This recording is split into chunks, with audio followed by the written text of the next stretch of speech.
Let me say it as simply as I can. Transparency and the rule of law will be the touchstones of this presidency. Do you solemnly swear or affirm the testimony you're about to give will be the truth, the whole truth, and nothing but the truth? Let the record reflect the witnesses have answered in the affirmative.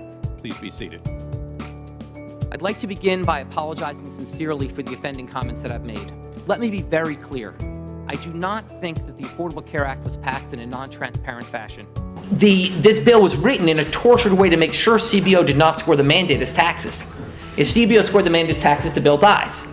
Okay, so it's written to do that. Lack of transparency is a huge political advantage. And it made explicit that healthy people pay and sick people get money. It would not have passed. You know, call it the stupidity of the American voter or whatever.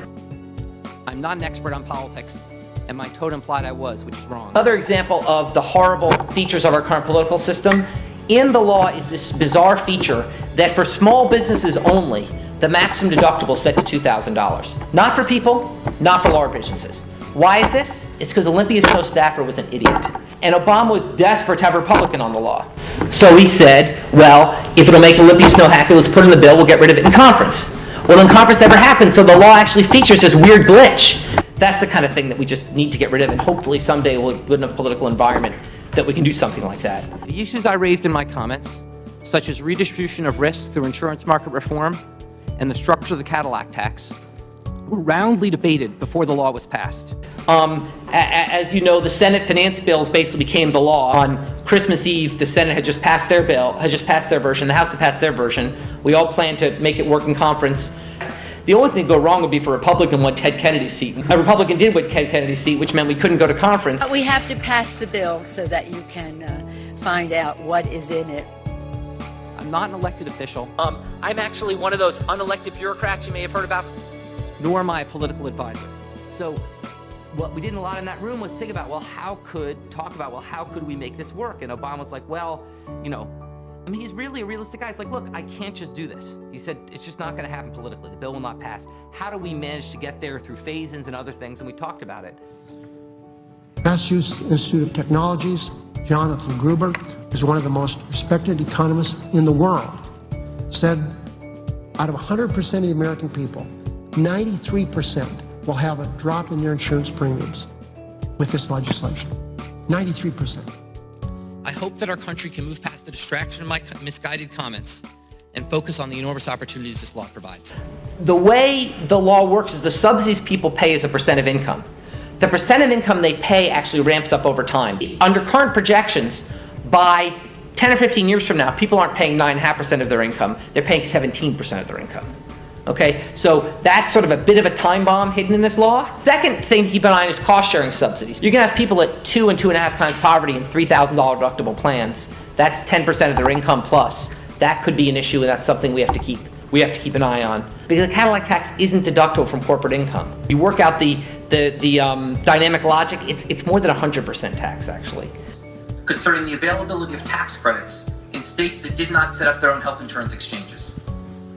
What's important to remember politically about this is if you're a state and you don't set up an exchange, that means your citizens don't get their tax credits. The point I believe I was making was about the possibility that the federal government, for whatever reason, might not create a federal exchange. If that were to occur, and only in that context, then the only way that states could guarantee that their citizens would receive tax credits would be to set up their own exchange. I hope that that's a blatant enough political reality that states will get their act together and realize there are billions of dollars at stake here in setting up these exchanges, and that they'll do it. But, once again, the politics can get ugly around this. I have a long-standing and well-documented belief that health reform legislation in general, and the ACA in particular, must include mechanisms for residents in all states to obtain tax credits. Indeed, my micro-simulation model for the ACA expressly modeled for the citizens of all states to be eligible for tax credits, whether served directly by a state exchange or by federal exchange. I realize we're here to do economics, not politics, but just for a minute, this Medicaid expansion thing is totally insane. That states aren't expanding Medicaid. This destroys any political economy economists have ever done in their lives. Literally, our models of political economy are just out the window. I just don't know why someone can't run for the governor of Florida and say, look, I hate gays, I love guns, but I'm not turning down $2 billion a year from the federal government. I just don't understand why that's just not a winning position. So I think we have no ability to predict. The recent response to my comments at academic and other conferences exceeds both their relevance and my role in healthcare reform. I don't know if you have seen Johnathan Gruber of MIT's analysis. I don't know who he is. He didn't help write our bill. I'm biased here. It's like the one bit of the bill I actually wrote. Okay?